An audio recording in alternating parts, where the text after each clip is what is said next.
Any health-related information on the following show provides general information only. Content presented on any show by any host or guest should not be substituted for a doctor's advice. Always consult your physician before beginning any new diet, exercise, or treatment program.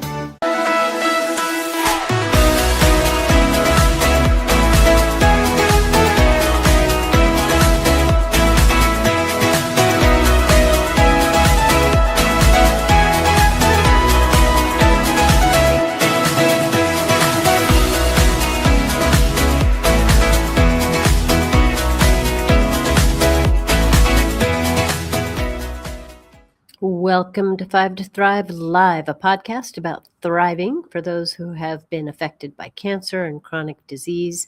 I'm Dr. Lee Sauschuler, and I co-host with my good friend, Carolyn Gazella. You can find all of our past show podcasts on every major podcast outlet, and you can also find our schedule on ithriveplan.com. I'm excited for tonight's show. Tonight, I will be talking with Dr. Jen Green about an integrative approach to head and neck cancer. And head and neck cancers account for about 3 to 4% of all cancer diagnoses globally. The rate of diagnosis has been increasing steadily over the past several decades. And this is really, we think, mostly driven by increasing rates of HPV infection and associated cancers, of which some variety of head and neck cancers are. And conventional treatment is more effective than it used to be, for sure, but the experience of these treatments can be quite challenging. So with all of this being said, an integrative approach can be very important in this particular diagnosis, and we're going to learn much more about this from my guest. So my guest is Dr. Jen Green. She's a naturopathic doctor. She's board certified in naturopathic oncology.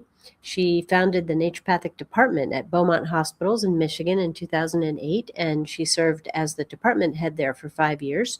She is also a research director for KNOW, K-N-O-W, which stands for Knowledge in Integrative Oncology website, and that's at knowoncology.org. And it's an amazing educational platform that supports decision-making from an evidence-informed perspective in cancer care. So after practicing integrative oncology for 24 years, Jen herself underwent chemoradiation for head and neck cancer in 2024. And that really has deepened her understanding of what it is to be both a physician and a patient related to cancer. She is dedicated to teaching heart-centered, evidence-based, and individualized approaches to integrative and supportive cancer care. She also created a free guided imagery album and website for people with cancer, and that can be found at belovedcancersupport.com. So before we get to Dr. Green, I do want to thank our sponsors. First, we have Cetria, a patented form of glutathione, which is clinically proven to raise blood glutathione levels. Glutathione is the master antioxidant and the body's primary defense against free radicals. It also supports respiratory health. You can learn more at cetriaglutathione.com. We also thank ProThriver's wellness supplements, including ProThriver Wellness Brain, which is a product specifically for thrivers that contains cognizin, among some other ingredients, all to support memory, focus, and attention. And you can find ProThriver's Wellness Brain online and specifically at pureformulas.com. And finally, Dr. Ohhira's Probiotics, which is a best-selling probiotic around the world for over 30 years due to a 12 probiotic strain formula, which is shelf-stable without refrigeration due to a unique 3-year fermentation process. And you can learn more at drohhiraprobiotics.com. And with that, hello, Jen. Welcome to 5 to Thrive Live. It's a pleasure to be here, Lise. So happy to have you here, too, and talking about this really important topic. And, you know, you've been at this for a while. You've worked in integrative oncology for over 2 decades. So you and I share that we've also been a patient in the sense that we've both been diagnosed with cancer. I had breast cancer, and you now have been diagnosed with head and neck cancer. So how has this reshaped your clinical approach to integrative and naturopathic oncology? Great question.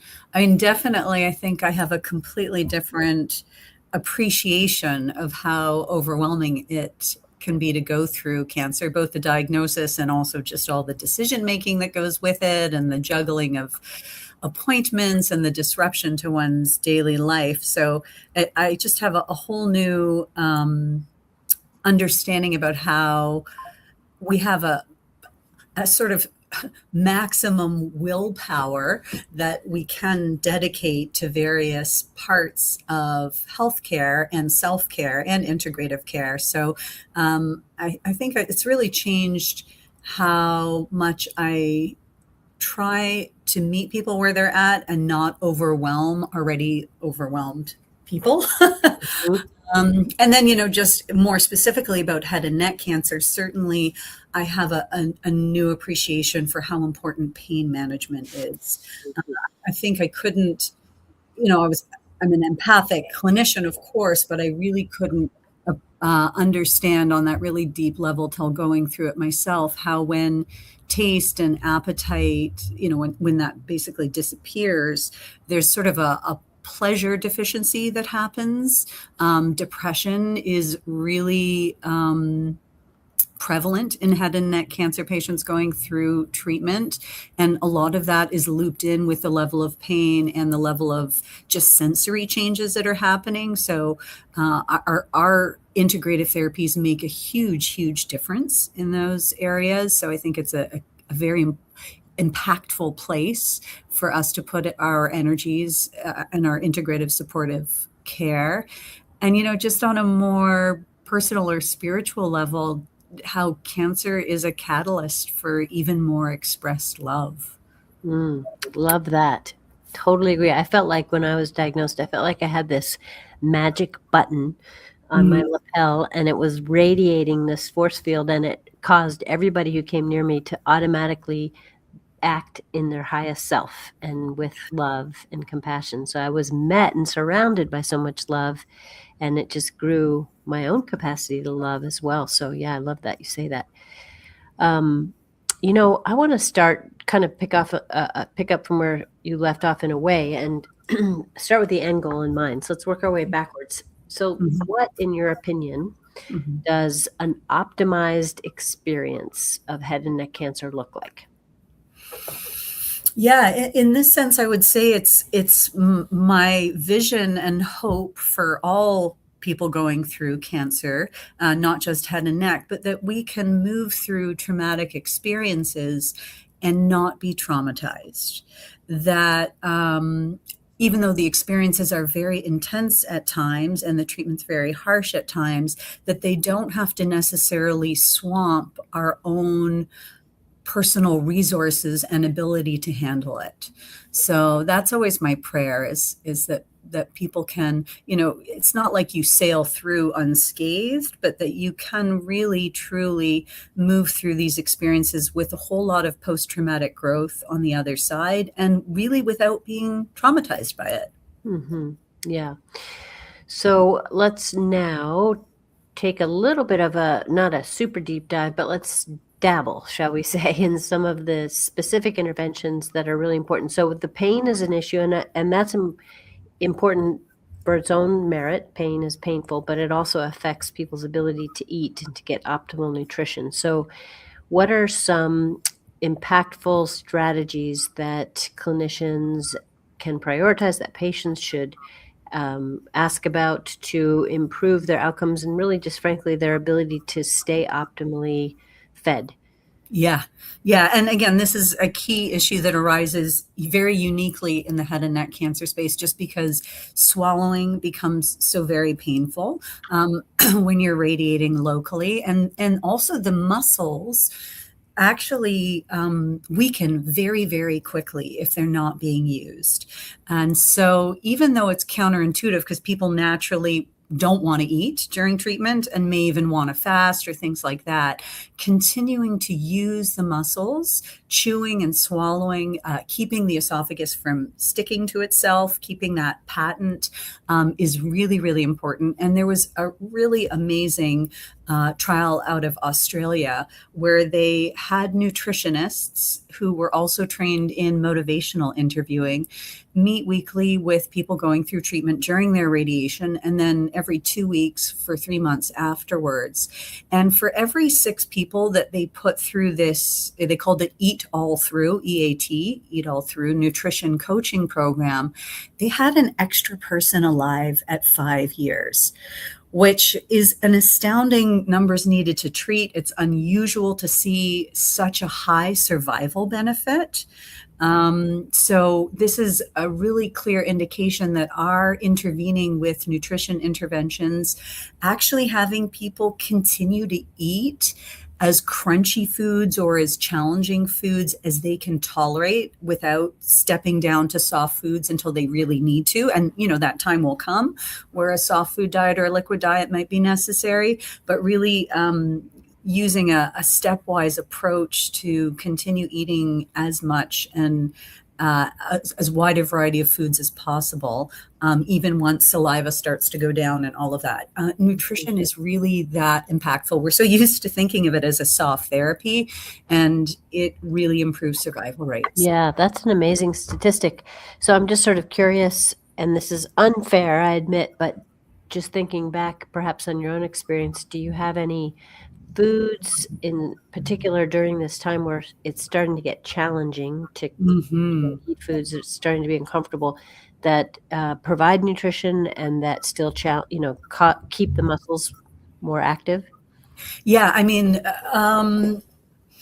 this just even swallowing a smoothie is still engaging the muscles to a point, but starting with all foods, and then as time goes on, you're needing to add more and more liquids to the foods just because the saliva production really does go away. I made a joke that it was like dry mouth is you have this idea of what it could be, like think Arrakis, like the desert of Arrakis, like your whole mouth becomes sandpaper. It's wild how little moisture can exist in that space. But so stews, and adding a lot of oils, particularly coconut oil, is useful. Coconut oil is very cooling and soothing to the tissues. It's adding extra calories, so it's a major one to keep on the food shopping list. Actually, there's a free handout on belovedcancersupport.com sort of / head and neck cancer resources called Eat All Through, and it's got a little shopping list and some meal ideas to add. But I would say the single best one was coconut oil added to everything. Yeah, great tip. Okay, so there are other severe treatment-related side effects besides the pain that people experience and the challenge with swallowing. So where does integrative medicine or naturopathic medicine specifically, in your opinion, offer the most value in symptom or even pain management? I mean, the first thing is a little surprising, but I would say one of the more important roles we as integrative providers can play is as advocates helping our patients get the right team if they don't already have that. What do I mean by that? Multidisciplinary care in head and neck cancer vastly outperforms not having a whole team. So if you're at a small community-based hospital that doesn't have, for example, a speech pathologist who specializes in head and neck cancer, or doesn't have an experienced oncology nutritionist, your survival outcomes are going to be radically different, and your suffering is going to be a lot greater than if you're at a larger, either a teaching hospital or any hospital that has automatically multidisciplinary care for head and neck. You're looking at anywhere from a 16% sometimes up to 30% difference in survival rates. And that actually is also true of other cancer types, that there are, and NCCN has published studies on this, that multidisciplinary care is a standard of care for a reason. So can you just, for our listeners who might not be familiar with the terminology, what do you mean by multidisciplinary care? Yeah, that is when you are not just seeing, let's say, a medical oncologist and a radiation oncologist, but that you're automatically assigned to people like an oncology nutritionist, a physical therapist, or an occupational therapist, depending on where your cancer is and where the treatment is going to affect it. That you would have a nurse practitioner or a nurse who's also a little more hands-on with supportive care, so that you have a whole team around you who are each in their own disciplines, but working together to help you get through the treatment process. Mm-hmm. Okay, good. Yeah. So that's good. And then, I mean, I would throw an integrative provider, naturopathic provider into that interdisciplinary team. 100%. I mean, this is something that is painfully lacking. We obviously bring so much to the table, and also a lot of safety to the table in terms of screening for herb drug interactions or interactions with radiation. That safety is also a primary concern, and that you want to have someone who has real expertise in all of these things, because people are going to do this whether we give them guidance or not. So I think anyone who wants to call themselves a comprehensive cancer center should hire a naturopathic physician or integrative physician with specialty training in oncology, because that's how you can be comprehensive. Yeah, great. Okay, so let's just focus on pain for one more moment. And what do you think some of the most underutilized or maybe even misunderstood integrative therapies are that can really make a meaningful difference in pain management? And I'm asking this because I think this is such a prevalent issue for people with head and neck cancer. And sometimes the options they're given sort of routinely aren't enough. So Right. what else do they have available to them? Right. So there's some nitty gritty physical therapies, things like herbal ice cubes. So honey with chamomile ice cubes, and No Oncology just posted a little video reel on how to make those, and healing mouth drinks. So there's some recipes free on the website as well, with herbs like slippery elm, licorice root, aloe vera juice is another option. So there's a lot of soothing, healing herbs that can be taken as a cold drink or frozen into ice cubes. Magic mouthwash is a must. That's conventional. The other thing that's conventional that is really underutilized for pain management is something called a Butrans patch, or buprenorphine, which is a weak opiate patch. Extremely useful in management of pain and head and neck cancer, because for people who are opiate naive, it's gentler. It's not, when you take it as a patch, you're not going through the digestive tract, so you don't see the same nausea and constipation you see with opiates typically. And then you slowly escalate the dose as needed and then slowly wean off. So normally it was designed for opiate addicts to get them off of it. But again, really has a very wonderful role to play for people who aren't used to opiates, who are going to need that level of pain control with head and neck cancer. So that's a conventional option. And then the really underutilized one, thank you for asking that question, it's such a good question, is guided imagery and hypnosis, both of which I used heavily during my own treatment. And that's also what inspired me to record the guided imagery album after finishing treatment. I personally went to do medical hypnosis, and the difference it made in my own experience was huge, because there's the pain aspect, but there's also fear as a large part of a natural part, I would say, of the pain response. And if you can manage and calm that sense of fear, the pain is incredibly diminished. I think many people have had that experience where there's pain, but if you add anxiety and fear to it, it ramps it right up. And conversely, if you're able to calm your nervous system on a really deep level, either by listening to guided imagery and or by giving those messages to your unconscious, I am keeping you safe. You are safe. This is okay. You're going to be fine. Providing that reassurance and love to oneself can be very, very impactful in dialing down that pain. And simplifying it, if that makes sense, simplifying the pain, so that you can have some more distance from it.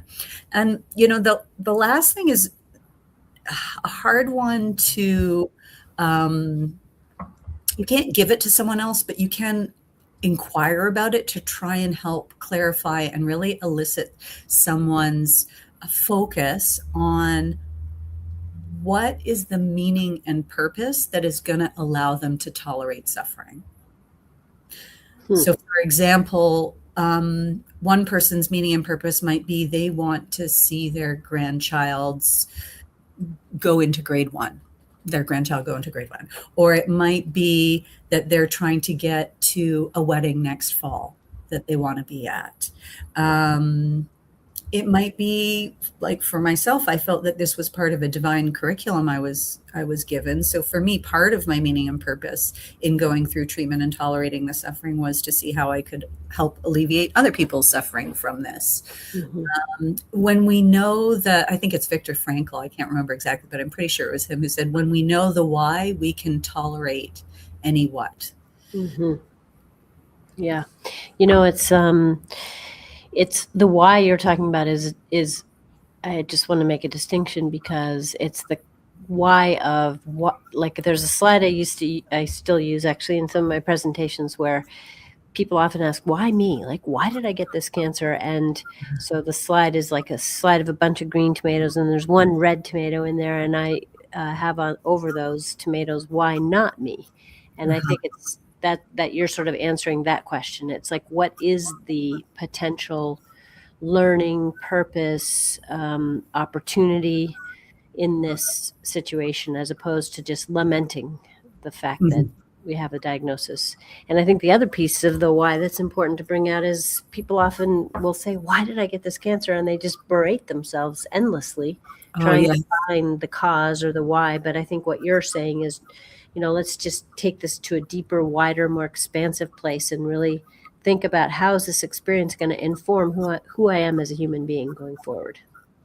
Yeah, and that we're not looking backwards as to why did this happen, but looking forwards to what meaning can I make of this. I made a promise to myself the night before my biopsy that I'm so glad I made, which was to not take it personally, like really to not take it, because it's natural to take it personally when you get cancer. Like, what did I do? How did this happen? I mean, you can ask yourself any number of questions. Was it this? Was it that? And of course, it's always multifactorial, and understanding the why of that is really above our pay grade. We're not gonna understand that, and it's certainly not a simple single answer ever. But it is, I think, as a way to strengthen ourselves, to really connect with, like, why am I fighting for my life here? What brings my life meaning? What are the things that are, a values clarification exercise? What's really, really important to me? And that's why I'm going to fight through and make it through all of these treatments. Because it's like it's activating that will to live. Right. Yes, 100%. I mean, so important too. So yeah, I'm glad that thank you also for putting those guided meditations or imageries out there and just emphasizing the importance of this. And it sounds like it was very impactful for you. I'm sure very impactful for your patients. So speaking of patients, for people who have completed conventional treatment, what are they left with? Are there common after effects that can affect their quality of life, and how do you manage that in a, not detailed, but just kind of in an overview general way? I mean, the low saliva is probably the biggest lingering late effect, which is, to a greater or lesser degree gonna happen. Not to be negative about that, but a certain amount of that will happen. And so dental care becomes really important. Gum care, I have a handout on the website on that. Certainly cavity prevention, which we might not think about, but of course, when there's there's radiated areas, when the saliva goes down, the pH really changes in the mouth. So trying to keep the area alkaline, again, which is like baking soda rinses and simple stuff and good quality toothpaste that don't have a bunch of garbage in them, I would say are important interventions. And the exercise. So, while guided imagery is lowest hanging fruit, I would say exercise in survivorship and also during treatment, but especially in survivorship, that rehabilitating of oneself is extremely, extremely important, both for the immune system and for preventing recurrence and mental health and bone density and heart health and cognitive health, all of every system. Yeah. And then the other thing from a late effect standpoint is just that post radiation, the tissues tighten up like saran wrap. And it's really helpful to get myofascial release work done on the neck and the head to unstick all of that sticky tissue, so that you can get lymphatic flow again. Yeah, I joke. For a little while, I looked so much younger because I had no wrinkles on my neck, but that's not good for lymph flow. So, get the body work until all your wrinkles come back on your neck, and be grateful for them, because that's, you need to have lymphatic flow. You have to have soft, malleable tissue, Yeah, for sure. not just like, plastic wrapped stuff. Oh my. All right. Well, that's good. So, yeah, love that. You want your wrinkles. So what do you find maybe from your experience and maybe from those of your patients, has there been something that's been just a barrier that we can address? Mm-hmm. I personally think the biggest barrier is the lack of naturopathic doctors in cancer centers, Mm-hmm. and clinically practicing. I love the research stuff too, but my interest is in patient care and improving the level of patient care. And I think as soon as you have someone whose expertise is integrative oncology, who's part of the team, they're going to affect the whole team and the way people practice, over and above the personal care they're giving to individual patients. You do really affect the whole system when you're in the system, because you're at tumor boards and people are given more, you're bringing research to share. Everyone's mindset changes a little bit when there's an integrative oncology provider as part of the team. So it is my genuine wish for every cancer center to find someone skilled to include. Yeah. Love it. Okay. So, we don't have a lot of time, but I think we can squeeze 2 more questions in. So I do want to ask, because you're so good at this yourself, where you really do embrace a very heart-centered way of practicing, but you also are very evidence-based in how you apply your therapy. So what advice would you give your colleagues to adopt that same model of care? The first invitation I would make would be to use Know Oncology, KNOW oncology.org, for the research side of things, and to join the Oncology Association of Naturopathic Physicians. Whether you're a naturopathic physician or another type of provider, because we do have allied membership, it is such a rich learning environment. The conferences, the listservs, Know itself as a database and web-based educational tool. So that's sort of the left brain side. The heart-centered piece, I think that's a lifelong practice, isn't it? How to keep our center and listen and really cultivate that deep presence. Yeah. People. Yeah. That is something that is a practice, like any practice, like a meditation practice, and very, very linked to it, of course. Of course. Yeah. Good answer. There's no shortcut there. So any final thoughts that you'd like to share with our listeners? Just that receiving from your community and loved ones while going through cancer is a generosity. That it is a head trip. when you've been a doctor and used to being in a certain role, to have that role stripped away and be on the other side of it, and then to recognize how important it is to receive and to receive support from, in order to love and be loved, that it really is a generosity to take in and receive and live in the love bubble that's appropriate and necessary to get through a period of time. Yeah, love that. It's funny that you said it's such a, it's a head trip, because that was like a little pun there. That was unconscious. That's great.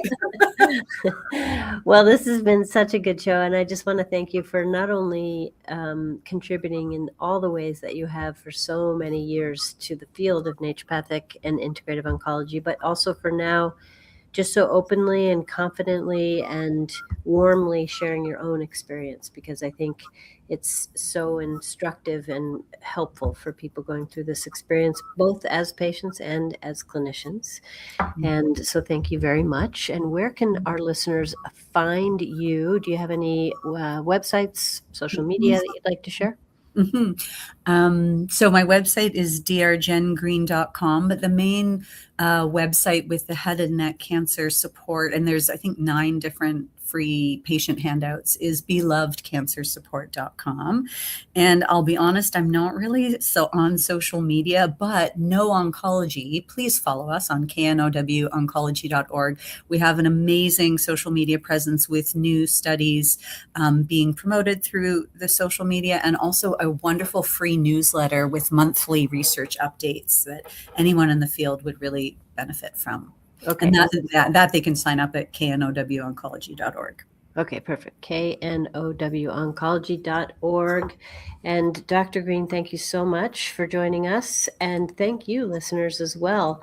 That wraps up this episode of 5 to Thrive Live. As always, we finish by thanking our delightful and amazing sponsors. First, ProThrivers Wellness Brain Formula, Cetria Glutathione, Dr. Ohhira's award-winning probiotic, and just a reminder that you can find all past shows at ithriveplan.com or wherever you listen to your favorite podcasts.